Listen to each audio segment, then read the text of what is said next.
and the acceptance that we're wounded, that almost inevitably, once we stop defending against our wounds, once we actually come to terms with them, we're almost automatically impelled to heal other people who are wounded. It's just how it seems to work. And I think that says something about human nature, actually. So I came into this sort of sideways, and it was my own path because of the confluence of trauma, sexual abuse, and addiction. But what I do, I'm an organizational development consultant. So I design processes to help people achieve goals. And I've come to understand more is about the impact of trauma on me and intergenerational, but still wanting to, I did that work so much earlier that really needing to kind of go back and look so that I'm better able to sort of let go and thrive, um, because there's a lot of healing that has occurred, but there is a catch, and so it's almost like, what do I need to do to smooth that over? You Um, know, I need you to explain that a bit more clearly. What's the catch here? the catch is those things, the ghosts that show up that prevent me, but also others from being in their full potential. Ah, so you still feel somewhat blocked. Is that I right? not even I it is there despite a package that looks really well put together.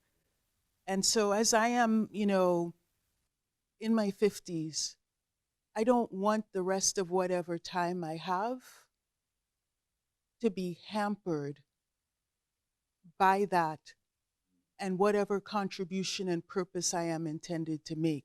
And I want to support others to be able to make those contributions. So it's a sideways, it's not working with addicts on a regular basis. I work with organizations, Mm. but I also work with organizations that work with people who have been Beginning. hurt. Sometimes when people ask a question or make a comment, I may invite them to come to the front and talk to me uh, in order to explore something that they've said. And I think there's some important learning for all of us in that process. And maybe that individual who comes up will also be helped to gain some new insight. And so this is one of those situations. Would you be willing to come up and talk to me up here? What I heard you say is that you looked at your own stuff and you've had a lot of understanding and a lot of processing, but that despite the understanding that you've gained, you still have concern that you're not as fully able to be present and as effective as you might like to be. Is that the case? Yes, and to be in and execute my full purpose of what I'm supposed to be here doing on this planet. Okay. And do you know what that purpose is? Do you know what your calling is? I feel that a lot of my work, interestingly, is about the things I have had trouble with, which is about having voice and helping others to have voice in the world for the things that they want to do to make this a better place So, can I then understand your calling as my calling is that people should have voice, and be seen. that people should be heard and seen? Yes. That's your calling. Yeah. Okay, great. What's blocking that? I think it's a lot of the things that were drummed in. So there's multiple levels of that. There is the You know what? Let me interrupt you because you're analyzing now. Mm. Okay, and so that's interesting, but maybe not helpful because you already know how to analyze. Okay, so what I'm hearing is you have a calling, a very clear calling. The calling is people are heard and seen. That's the calling. Yeah. But there's some kind of a blockage. Now, don't analyze it. Locate it in your body. Well, that's it's right here, and as we're talking, there is some warmth and tightness there, and I think there's always this doubt about the right for me. Okay, so you located it, it's here in the chest area. Just put your attention on it right now. I mean, I'm looking at this blockage or sense of blockage, okay? So have you connected with it? Mhm. What does it want to say to you? It's not a word, it's soothing. It's soothing. Yeah. That Desiring. that is wanting soothing? Yeah. Okay. So there's a sense of blockage, a sense of doubt, or associated with the sense of doubt that wants soothing. Is that the case? Mm-hmm. Okay. Let me ask you this.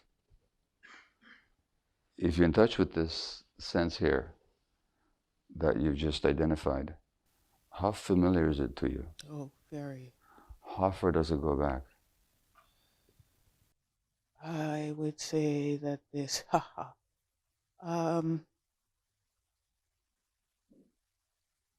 it goes back to like 7, really strongly. Age 7? Yeah. Is that what you said? That's as far as you can recall. It's a little bit further than that, but Yeah. it was very, that's when I lost my mother. But it was Okay. present before that. Okay. So what does it need from you? To be held. Need to be held. Yeah. Like your mother might have held you. Yeah. Okay. You ain't never gonna figure it out up here. Yeah. Okay? And it's got nothing to do with your work. Okay? So when it arises, my advice is don't try and figure out how better to do your work or how better to be present or any of that or how will I fulfill my calling. Your calling is really clear. But this part of you, guess what? Needs to be heard and seen. Alrighty. Okay? Yeah? Mm-hmm. That makes sense. That's good. Any questions? I think I'm just supposed to feel right now. Well, that's good. That means you're paying attention. Yeah. And when I come to these truths, Can you hold the mic, please? when I come to these truths, what I know, I have these involuntary breaths, and I've Yeah. had a couple of them sitting here. Yeah. Great. Well, you think we're complete for now? I think so. Thank you so much. Thank you. The process that I use or that I've come to is I call it compassionate inquiry. It's really very straightforward. The assumption is that much of what activates us, motivates us, or blocks us is early stuff. And that early stuff requires attention. And that many of us in this field have developed a very powerful intellect to analyze and to understand, but it never quite gets us there. And a therapist once said to me that when your parents didn't know how to hold you, you developed a mind to hold you instead. And this is why we go to the intellect so much. That's where we're comfortable. And this is why we become professors, you know, and intellectuals very often, to hold ourselves in a world that otherwise would be full of doubt and fear. So we have an intellectual framework, scaffolding to hold us. Of course, it's artificial, therefore it never alleviates the anxiety fully. And the more anxious we become, the more we hold on to our ideas out of sheer fear. But therefore, the thing is to get out of the intellect and just to go to the body. Now, by the way, this also works with your clients. So it's called compassionate inquiry. Compassionate because it invites and necessitates compassion for every part of that person, for all their behaviors, for all their ideas, for all their dysfunctions, everything. Because what you'll find out through compassionate inquiry or just this approach is that there's a valid reason for everything. There's a valid reason why people are addicted. There's a valid reason why people are violent. When I say valid, I don't mean that it's good to be violent. I mean, there's a valid reason in that person's makeup that makes the violence necessary.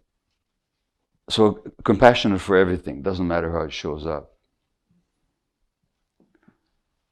And then inquiry, you're just curious. You just keep asking questions. So it didn't take long. Adele was really very open to it.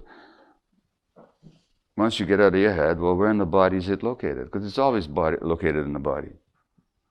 So again, the assumption is that whatever blocks us and whatever frustrates us is not the present. It's early stuff. And that's located in the body. And it has a meaning in relationship to our experience. So I'll say more about it as it unfolds, but those are the essential assumptions.